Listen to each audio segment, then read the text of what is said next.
Who is it? Hooyo ma joogtaa? Hooyo Mataalo. She went shopping. Hooyo markay timaado haba xabiibaa kuu timid ku dheh. Okay, habo. Yo, walk on. Assalamu alaikum. Damantina kuso dawada and welcome to Hooyo Mataalo podcast. I'm Lee, short for Liban. I'm Sam, short for Samata. Yeah, and we're back for another episode, man. We back.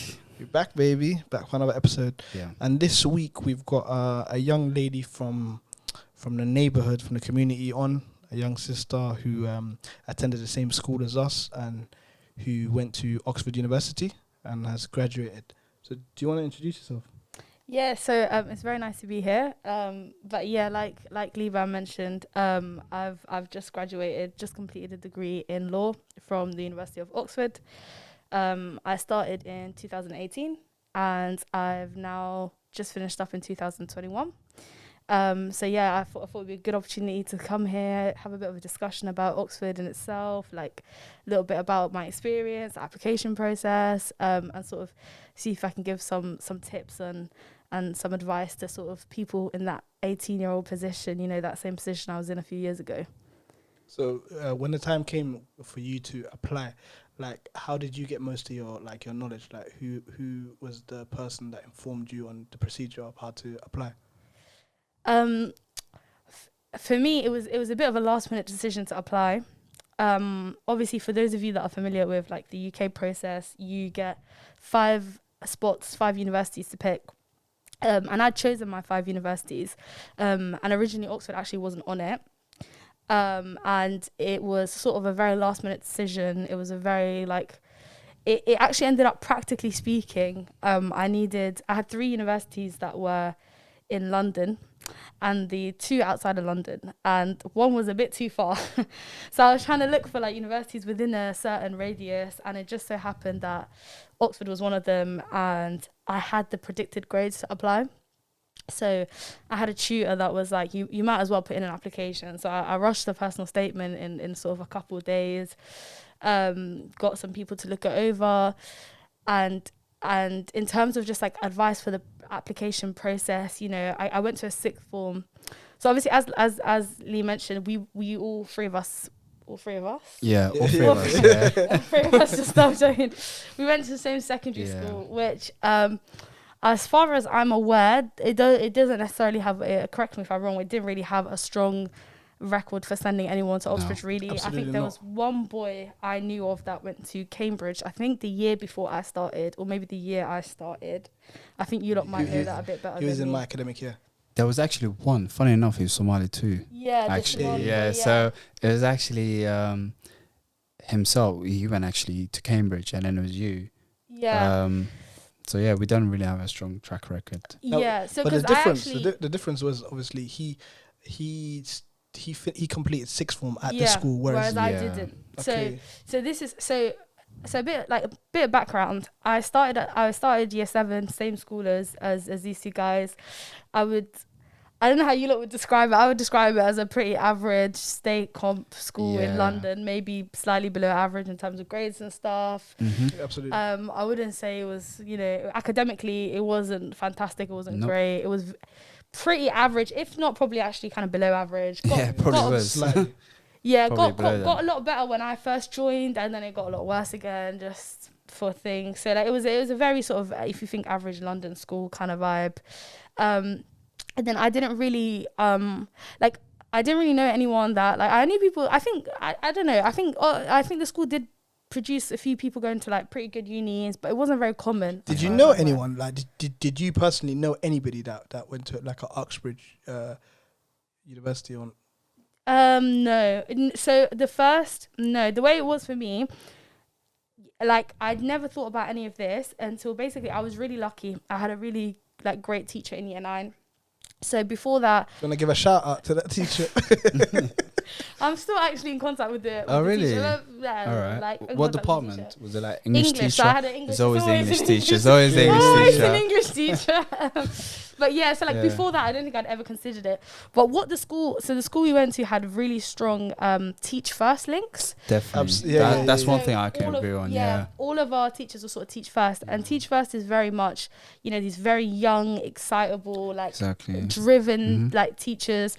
And actually, like, I don't know if like you guys spoke to them a lot, but a lot of them came from really top Yeah, universities. so Yeah. the alumni was Oxford, actually from yeah. great universities. I had actually a few science teachers that were from either Cambridge or Oxford, Yeah. funny enough. Yeah, So yeah. they were actually on the Teach First scheme. Mm. So that's actually, Yeah, so Funny a lot enough, of them. that teacher that we were speaking about, he came from that program, correct? The so he Somali was from teacher. the Teach First program too. So in the previous episode, as some of you might be a bit more familiar with, we spoke about, you know, having the representation of our business teacher, for example, Somali, and he was actually on the Teach First program too. And like she mentioned, he was actually from a Russell Group University. So the thing is, I think, do you want to give a bit more insight about what Teach First really is? Yeah, so Teach First is basically, it's a like an alternative route into teaching. So it like you basically do 2 years of training, and it's very much like on the job training. So these are like really young people. So you can basically do something called the PGC, I think it is. Yeah. Which is like a year in university learning. These teachers sort of get like a 6-week crash course, and then they're straight into a school. Straight. But they're also sent to sort of underperforming schools. Yeah. So a lot of these teachers actually like were very out of their depth. Like a lot of Very. them were very, you know, I used to walk in. I remember one time accidentally leaving something in a room, walking in, the teacher was in tears. I was like, oh my God, what do I do? But it was very common for them to sort of be out of their depth. They were very young. They were 21. Yeah. They came from these top unis. A lot of them like privately educated, went to good schools, and then they got put in the school we were at. And I think there was a bit like out of it a little bit. 100%. I find it a bit funny because, like you said, they came from these great establishments, also like, you know, Oxbridge or all these great universities. But the thing is, they got thrown into the deep end to our school, and they didn't know how to really deal with these kind of different students. So it was actually funny to come across where I had a couple of science teachers who were actually from, I think they were from Cambridge actually. So they didn't know how to deal with us properly. Oh, maybe they're from the countryside. I'm not sure whether they came from these different kind of backgrounds, wealthy folks or whatever that might be. So it was a massive like eye opener. It was a massive shift for them. Yeah. And like for example, that English teacher, I spoke to him and a few others actually about the shift for them. Because so it's one of the good things about Teach First is that you get these really excited young teachers. The real problem with it is most of them don't stay beyond 2 years. Nope. So they're not. I Their did notice turnover is very it's very, very high. They come for 2 years, and then they can't hack it up. They're like they finish the 2 years and they get out as soon as they can. So it has its issues as well. They just literally dip their toes in. Yeah. And then like, it's a great opportunity. They like, you know, like if anyone is ever looking for a job, Teach First is a great way of like, because it also, they have really strong links with a lot of companies like within London, so like PwC and stuff like that. Yeah, they've got really. I've seen it. So often what happens is you do the 2 years and then they help you branch out if teaching is not for you anymore. But the point was, because of Teach First, we had like very excitable young teachers who, you know, like a bit of a white savior complex, but it was kind of cute. Like they wanted to, you know, they were like, let's come and save the kids. Let's save these immigrants and everything else. Definitely. Show them something. But like, having said that, I mean, it was like very useful for me. Like so my English teacher was the first person I'd met who'd been to Oxford. And I remember when he told us, and we were just like, whoa, like, wow. Like, I literally thought it was for like old white geniuses. I was like, wow, this is amazing. And he very much like planted that seed. He took us on a trip there in year 9. And then he also then in year 10, he really like pushed me to debate. And I think that's what was like really helpful for me personally, because it like taught me a lot outside of academic, like, you know, the academic curriculum and like going a bit further than that. And again, I think I got to see Oxford again the second time, but it was actually the first time we went. It was like we were all sort of out of our depth. We didn't know what was going on. It was an English class. We all went and we were like, wow. And, you know, if you ever get the chance to visit Oxford, it's a beautiful city. Like, it's a very, very beautiful city. Really nice lot city, of, old, scary looking buildings. Yeah. So very, like, intimidating. But it was also very white. I was very white when we went. Like, we noticed straight away. And And me and my friend, Asian friend, actually, we were like joking. We were like, let's spot the black person. Like, we were walking around trying to see if we could find any black people there.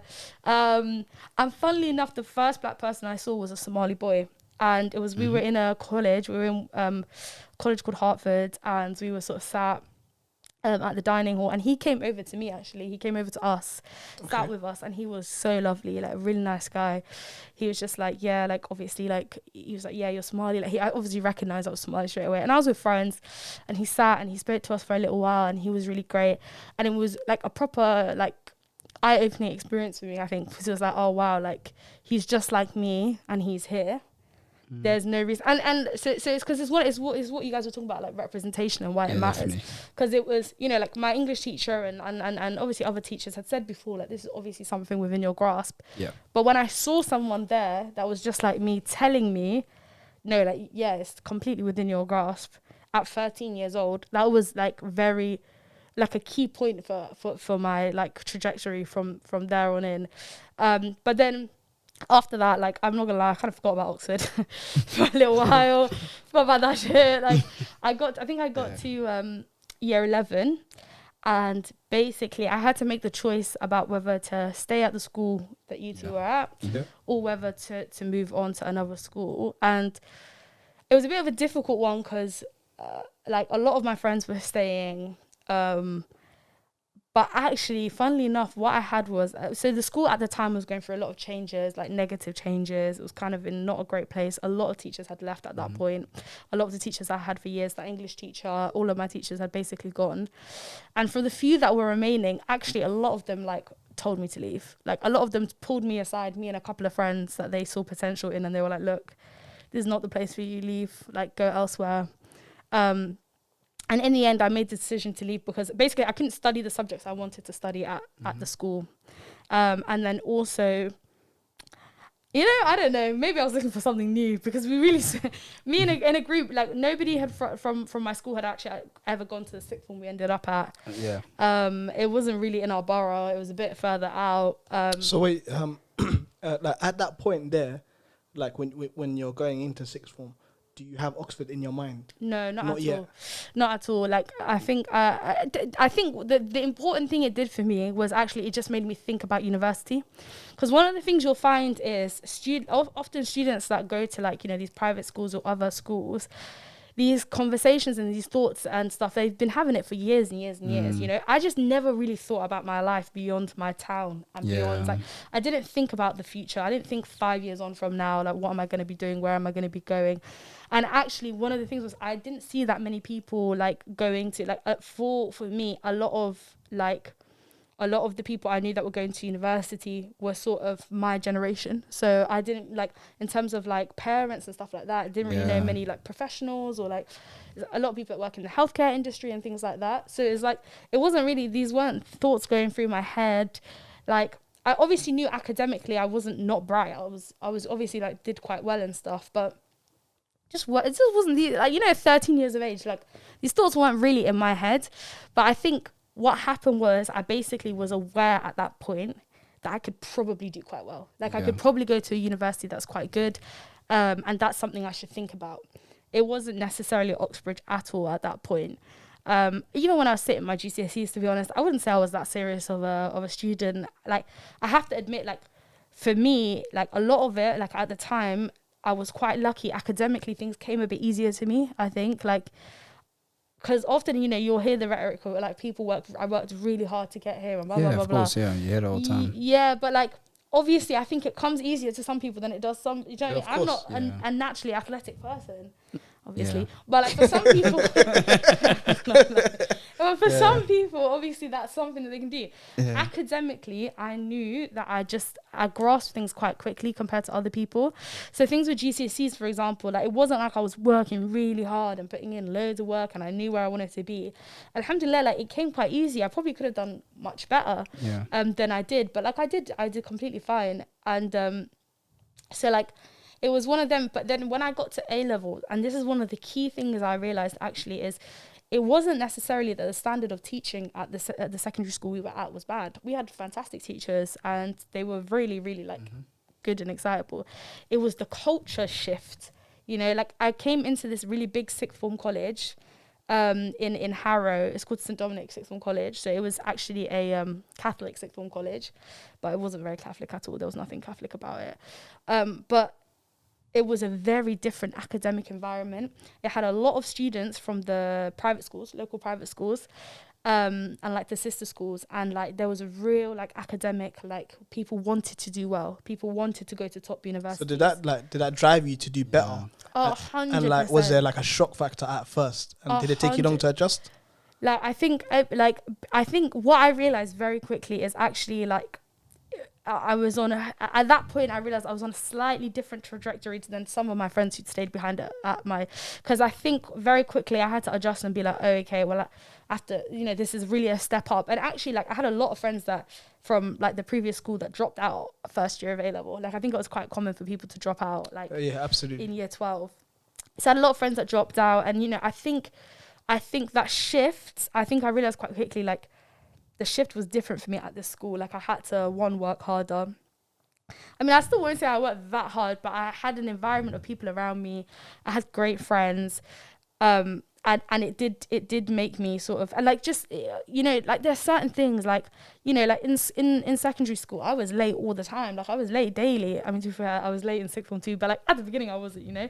And like there's certain things where it's just like free periods and stuff, like you're more inclined to do work, or like things like you know, you'd have things like prep work, like you'd have to get work done before the lesson. You know, I never heard of like that kind of stuff before, and like it wasn't very strictly enforced. The sixth form I went to was very casual, like very good like vibes, very kind of chilled out, but the students had a very different mentality, and it felt a lot more mature, because I think they really treated you like you were young adults. Yeah, that's a big difference probably, I'd say. A sixth form, a big difference between a sixth form actually and a sixth form college / a college.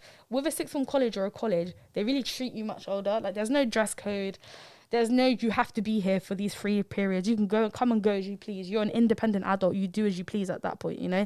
And I think that was very good for me at the time. I think being away from, you know, like my friends who I love, but like challenging myself in that way was pretty like a good thing for me.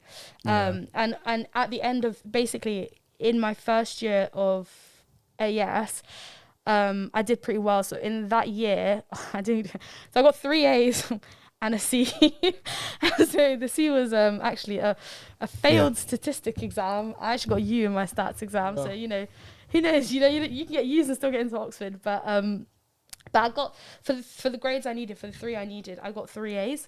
And the way the predicted grades work at that school was that they would up you 1 grade. But if you were, I think the rough guide was that, you know, in order to get an A star predicted, you needed to be in like the 90% kind of thing, or you just negotiate with your teachers. And I managed to get 3 A star predicted grades off of the back of my AS results. So when come early A level, like come early year 13, I still wasn't really thinking Oxford. It wasn't until my form tutor saw my predicted grades and was like, well, have you thought about making an application? But the thing was, my sixth form had a rule that you could only apply to Oxbridge if you had a certain grade average from your GCSEs, which I didn't actually have. I didn't meet that grade average. So for my GCSEs, I actually didn't do that fantastically. I got 2 A stars and basically all A's for the rest of them. But what they wanted was sort of like a minimum of about 5 A stars for you to be able to apply to Oxford. And I obviously didn't have that. So I knew that they weren't going to be very supportive of my application, especially because it was a school of about like 600 plus per year. So obviously you're going to get quite a few applicants to Oxford and Cambridge. So they really prioritized the students they thought would get in. I was not one of the students, to be honest. But like either way, they let me put in an application, and I sort of, like I said earlier, I rushed the personal statement. Sorry, wait. You see at this point, yeah. Do you have some kind of like mentor, like that English teacher at this point in this new school? Like I had a form tutor who was lovely. She was really nice. But obviously, because you have like 600 something plus students, the form tutor has a lot of, you know, like students. I wouldn't say it was necessarily a mentor or anything. In terms of like at that point of the application, it was quite. Like it was just basically, at that point, all I needed was personal statement. Okay. And with personal statement, there's loads of support online. And then I just took it to my English teacher and I was like, can you check this for like grammar mistakes and stuff? And he was like, yeah, it's all good. And so then I just sort of sent it off at that point. But and then it's a bit of a waiting game at that point. It's a bit of like you'll see, because I think this might be wrong, but I think about 40 of us applied to Oxford or Cambridge, and then about 20 of us got interviews at that point. And that was a difficult day. The day interviews were coming in was a very difficult day, because obviously, like, for me, it was quite a last minute decision. It wasn't that much thought in it. I didn't really care. I didn't have that much going for like Oxford. At that point, actually, I was really like interested in my London unis that I applied to. So like, you didn't feel any pressure at all? Not at all, because at that point, you know, like I'd visited LSE. I really liked it. I really liked UCL. Actually, at that point, I wanted to stay in London, to be honest. And also, like, a lot of people sort of like, you know, put a couple of, you know, like lower predicted grade like vibes, like, you know, secure kind of unis. And I was just like, nah, let me just do 5 that are like great. And then if I get even one of them, I'll be happy. It doesn't matter. Like, it's calm. So like at that point, I had no pressure riding on Oxford.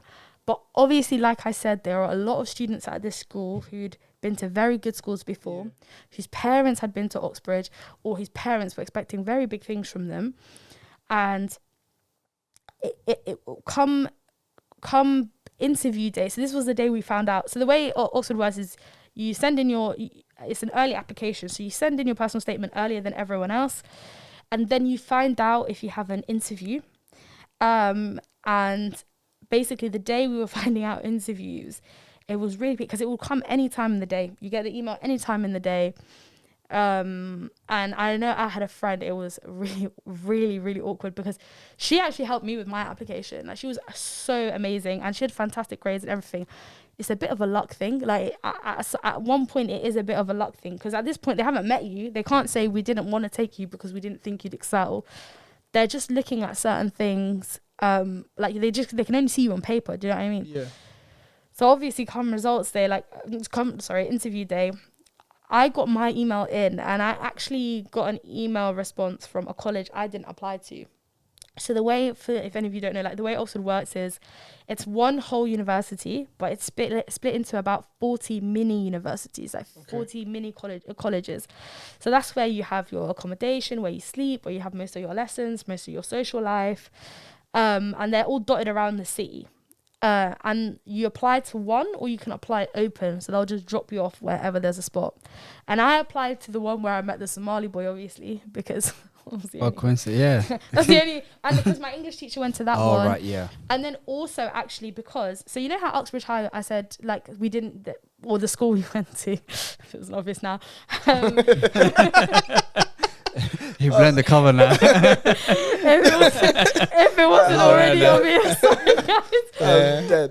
But the school we went to, you know how we said there was only one boy that we knew of that went to Cambridge before my time. Actually, another girl in the year above me got into Oxford. All right, yeah. But she also left for sixth form, and we actually both debated together. So we both knew this English teacher. We both visited Oxford together. Like, she, it's really great, and she's still there. She's a medic actually, so she's still there at the moment. But she got in the year before I did. But she went to the same college as the English teacher and the Somali boy. So I just applied to that one because I didn't know any other ones. I didn't know anything about the place. I didn't get into that one. I got into another one. So obviously I get the email from this name of a college I didn't even know what it was. I was like, oh my God, like, guys, like, I got an interview, like, whatever. And my poor friend, who'd helped me with the application, like 15 minutes later got rejected. And we both had to sit next to each other in a lesson for an hour afterwards, when it was the most awkward experience of my life. It must be awkward, because you know what, it's so heartbreaking for some people. And like, this is one thing I will say, like, never ever set your sights on it. Like, you never know, like, you can't judge what they're like. It's not always obvious what they're looking for. Some of it is luck. Like, I think people don't like to admit this, but I think some aspect of it is just like luck. Like, obviously there are other parts to it. So for the application, I had to sit a entrance exam. So I actually did have to sit like a really long entrance exam. It was like an essay, and it was like a multiple choice section. And obviously we sent in the personal statement. Obviously they have your grades and stuff. So it wasn't like it's like based on nothing, but actually, like, they get thousands of applicants for very limited numbers of places. I'm not sure what the acceptance rate is, but like I know for my year it was 1 in 7. So obviously it's incredibly difficult to get in. So it's like it's a very like I would always tell students, do not set your sights on this place. Like you may well face disappointment, and it's a really sad thing. I think there was a lot of like people who'd pinned so much on it and obviously didn't like get it in the end. But they're all doing, like, this girl's really happy now. Like they're all very happy wherever they've ended up.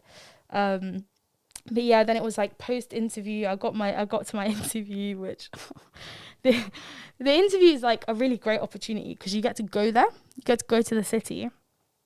For anywhere from a couple of days, anywhere from 1 day to some. I know one of the girls there was like 6 days there, you know. And for law, you tend to have 2 interviews, and yeah, they were the first one was actually like horrible. Like I remember sitting down, and this guy is just like to me. So he sees like they have a piece of paper in front of them. And it's got all your information. It's got your like grades, your like everything possible about you, everything about your like what you got in the like all your exams so far, like everything. So he's just trying to make general chit chat with me, and he was just like, yeah, like how did you get here? So obviously I'm from London, so I was like, yeah, like I got on this like service called the Oxford Tube, blah blah blah. And he was just like I was like, yeah, I just got on from X, and I just named the station I got on from, and he just looks me up and down, and he just goes, I've always wondered the types of people that got on from that live in X. And I was like, and you know, and he was a bit of a character, to be honest, and I had him for 3 years of my uni experience. He is a character. He's an old white man who's very, very clever, but very, very mean, but like very clever.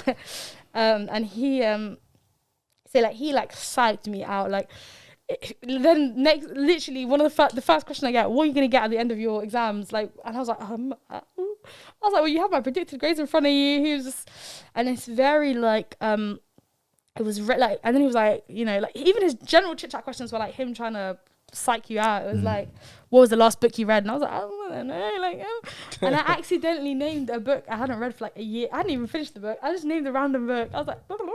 And then it was just all a bit of a disaster. And then it wasn't that long either, maybe about 25 minutes. And I came out, I nearly cried. I literally nearly cried. I was like, never have I felt so stupid in my life. This man has made me feel so stupid. But it was fine because everyone had that experience with him. And then my second interview was much better. Like, I think they very much do a bad cop, good cop kind of vibe. Okay, that would make sense. Yeah. So it was, and also everyone had a bad experience with this guy. And it's actually, funnily enough, I found out in hindsight, I asked him about this actually in my my leavers dinner kind of thing. And I think part of why he does it is he knows some people get loads of prep for these interviews. Okay. So he's just trying to psych everyone out. Oh, the ones that done the pre-prep. It's like a so he's like, let me just psych them all out, and then they're all stressed. I don't think it works like that, but that was allegedly that was his thinking. I don't know about that, but the interview process, it's like such a nice time. You get to go to Oxford. Like there's markets out at the time. It's so pretty. Like you meet people. So can we kind of like fast forward it to like when you first got there? Like, what did you expect? Did the city and the university like live up to the expectations that you had? Like, what were you feeling at the time when you first arrived? I would say like I actually had very, very low expectations. I really didn't expect to make many friends. I really thought it was going to be like these are going to be my friends for convenience kind of vibe. You know, I've got friends at home. I don't need these people's friendship. The typical thing, yeah. I went in, I was like, I'm just going to hee-hee with everyone, but I know who my real friends are. Yeah. I was like, I'm not going to, you know, the city is like so dead, it's so white, blah, blah, blah, blah. Like, I really, really didn't have like any high expectations for the place. I will say in terms of friends, like literally within about 3 weeks, I knew I'd made lifelong friends. Like you get very close very quickly. Obviously, the way the accommodation was set up was back to back. Like, you know, like we were all packed in. And you're all going through so much like academic like hardship that you're just like all became like you become very close. Was that your first time like living out as well, like being away from home? Or yeah, definitely. So were you prepared for that aspect of? I was quite lucky. Like actually, practically things like food and stuff, I was catered. So in terms of that was quite simple. I'd say like obviously there was some challenges in terms of. No, actually, I'd say the living out was great. I can't lie. No challenges. No, yeah. that was fun. I really enjoyed. Yeah. Because you know what it was actually. It was because it was student accommodation. We had someone come and clean like once a week.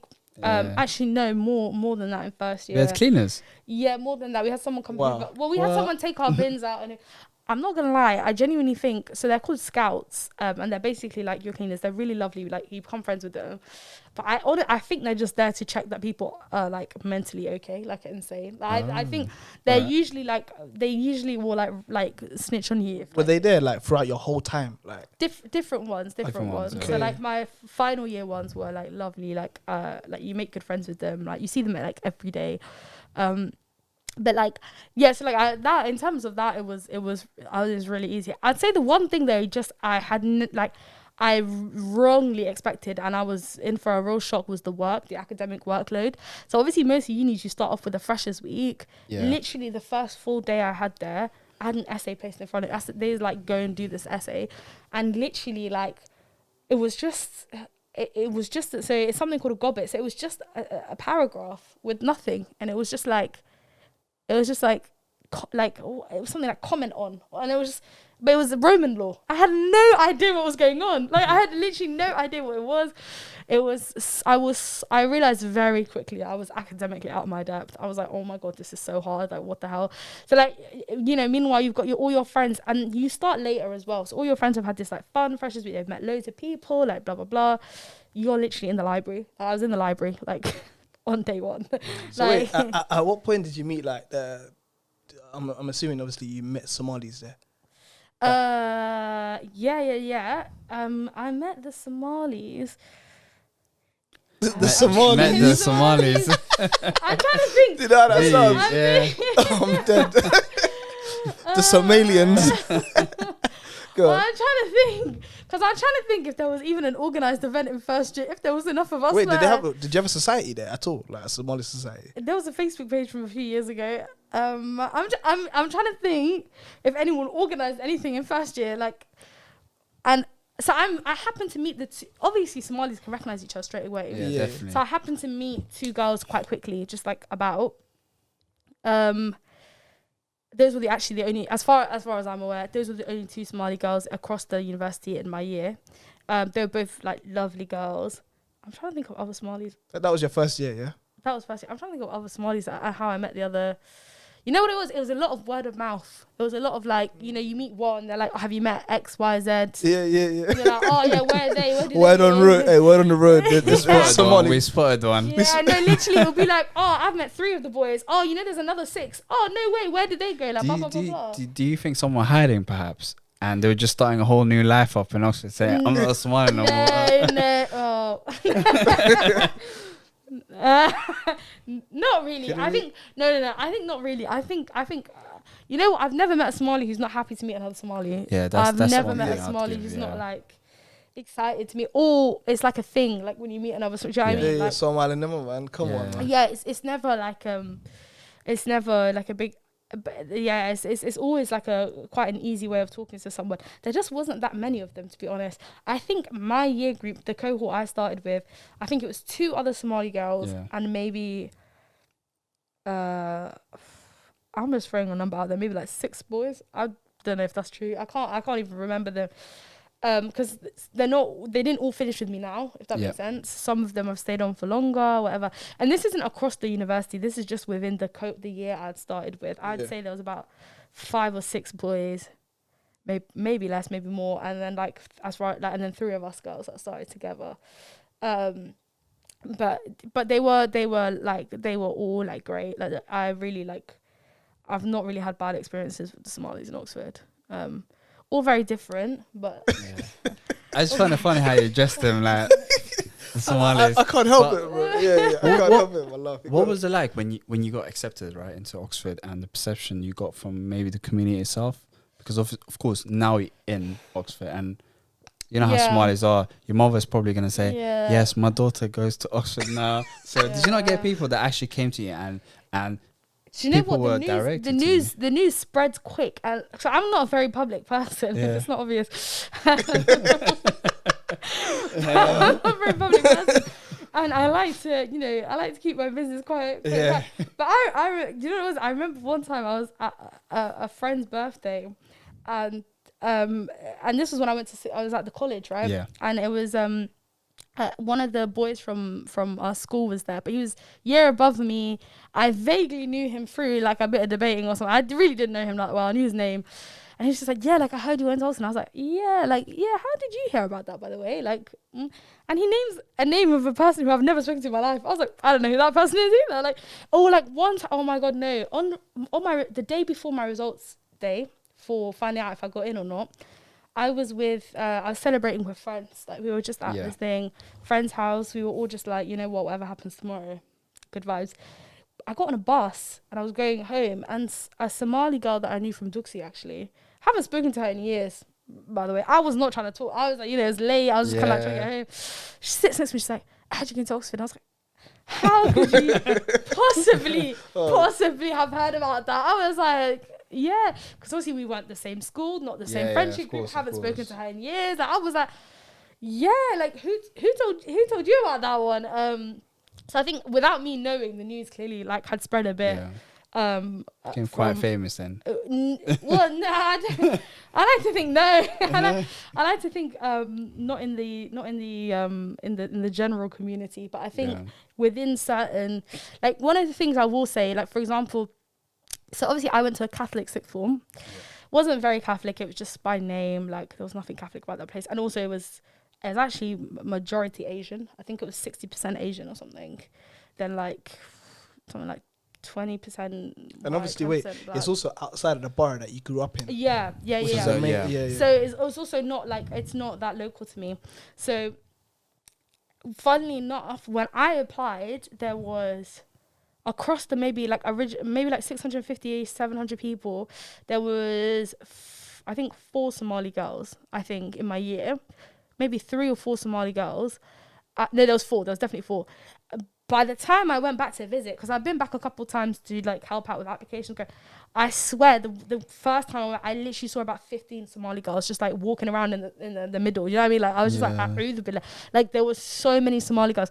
And actually, one of the things is, I know it's because I had a lot of aunties contacting me actually when I left to be like, oh, like I want my daughter to go to the school. Like, can you like tell me about it? Like, how do I? Do you know what I mean? Whereas when I was going, it was very much to my mom, you're letting her go to the Catholic school, you know, that kind of. Actually, funnily enough, so one of the things for that school, you need a religious reference. Oh, really? Oh, yeah, you do. Yeah, so you how need did you get through that? Sorry. You need the religious reference. What is a religious reference? You need a mosque to say that you go to the mosque. You need them to sign and say you go to the... What? So the point of the Catholic school is they want religious people. Yeah. So it doesn't matter what religion it is. If you go to a temple, you get a temple. You get a letter from the temple. But you need them to sign it and be like, whatever. Yeah. So obviously, I hit up our local mosque, which you both know. The way they played me about, they literally like, we'll give it to her. Yeah, we'll give it to her. Like, I went, but the main person's not here. Come literally 2 days before the deadline. 2 days before the deadline, they had my mum on the phone like, we don't think it's a good idea. I was like, who are you people? I was like, what's going on? So I actually had to go to a mosque in the other borough, like the borough I'd only ever been to once in my life. I'd been to that mosque, and I literally was just like, hello, I come to this mosque, can you sign my letter, please? So alhamdulillah they did, because otherwise I wouldn't have ended up there, to be honest. So, you know, that's what I'm saying, a lot of luck that helps you along the way. You know, there's a lot of just like little bits of luck and a bit of hard work, to be honest. Like, as in, like something like that, like it would have been very easy to be like, oh, I can't be bothered. Like, do you know what I mean? Like, this is just so long to get what. Was there any point, was there anything that sort of had you kind of like discouraged, or had you thinking twice about whether to go there? Not before I got there, like I would say not really, no. Like, I think it wasn't even I just didn't deep it. I just went with the flow and see what, like, you know what I mean? I just thought, let's see what happens for the whole thing. So everything was just like amazing. So when I got an interview, I was like, wow, this is so lucky. This is amazing. Like, like I wasn't like, oh, like, you know, like, oh, this could be. It was just kind of like, oh, like this is just so like, yeah, whatever. But when I got there, very quickly I was like, whoa, this is hard. This is very hard. This is like, also, you know what it is? There's so much support for getting into these universities, and then there's not as much support for helping those students, like those students from disadvantaged backgrounds actually do well there, you know? So it's like, also academically, it's quite hard to get the support when you're literally so out of your depth. Like, I remember the first time we had like a library like induction. I was at the wrong library. There's so many libraries in that city. There's literally so many libraries in that city. And so like there's lots of things like that. Like, I was very, very, very lucky with the cohort I had when I started my university. Like I was, because I had, so overall I would say I had a quite positive experience at Oxford. Having said that, I know that my year group helped that. Like, I had 2 black boys in my year, and I had like Asian Muslim girl from East London as well in my year of 100, like in my college. 100. You said 2 black boys, just 2. There was none in the year above me in my college. There was none. There hadn't been any, I don't think there had been a black man for 2 years before. There's no black male in the fresher cohort that I left just now, and this isn't across the university, this is like within my college, but within the like 400 or so undergraduate body, before we got there was no black men. I think there was 1 black girl on a year abroad, and that was it. So it's like it's very and you know what, actually, funnily enough, I remember there was an Asian boy in the year, but there was an Afghan boy in the, I think he's Afghan boy in the year above me, who was like once to me, like he said it to me actually. He's like, you don't know how lucky you are having the year you had, like, because obviously he had like no colour in his year, no Muslims in his year, like nothing, and I think that like affected his experience there. And that's one of the things you can't really suss. Like, I couldn't know like how, do you know what I mean, like how many or not like black people there was going to be in my year, or like how many ethnic minorities going to be. And it's not completely like, I have a very mixed friendship group, but I will say like straight away, like I had one of the black boys, like we were just straight away friends. Do you know what I mean? Like, it was just one of those like things. Yeah. You're just straight away like quite good friends. So like that was one of the things where it's like you can't like I can't tell someone that their experience is gonna be good or not. It depends on your year group. It depends on your cohort. Like, that's why you keep repeating luck. Like, like I get it. I fully get it. Because it's one of those things where it's like, overall, like, I have friends there who, like, ethnic minority friends there. Like, so for example, like, so there's one of the things I mentioned to you guys ages before we were recording, actually, was like about the like one of the really good positives about Oxford and Cambridge and these top universities, but particularly Oxford and Cambridge, they have a lot of money for you if you're not from a disadvantaged background, for example. So I was on like the highest bursary possible, and I was very comfortable financially with that at university. Like, I wasn't really struggling. Like, it very much helps to like support your experience there. But in my year group, there was only 3 of us that were on that like high bursary scholarship, whatever, in my college. And one of the girls, she's from Slough, actually, ethnic minority, she's an Asian girl from Slough. She dropped out. She was like, nah, this is not for me. And she just left. And it is quite common. I think there's an intersection between like ethnic minority students and then students from like poorer backgrounds. And I think that's when it's particularly hard to be in these environments, because it's like, it's a double of being like, oh, like there's no one in this room that looks like me, but also this room is not built for people like me to be in it. And then also like there's such a level of ignorance from a lot of people, because it's a very middle class sort of environment. So there's so much that they just like, you know, like talk about that's so normal to them. So like the holidays they've been on, the kinds of foods they eat, the way they eat. The first night I was there, we had a fancy dinner, like so many knives and forks. Yeah. Do you know what I mean? Like, how'd bread you get around that? Because there are, from what I've heard anyways, there's loads of like fancy dinners. You know, best way someone said describe, like, you know, the Harry Potter scene when they're in the dining halls and everyone. So what was that? You have this. Wouldn't you say cutlery and everything? Wouldn't you say though, like because of the sixth form college that you went to, that prepared you?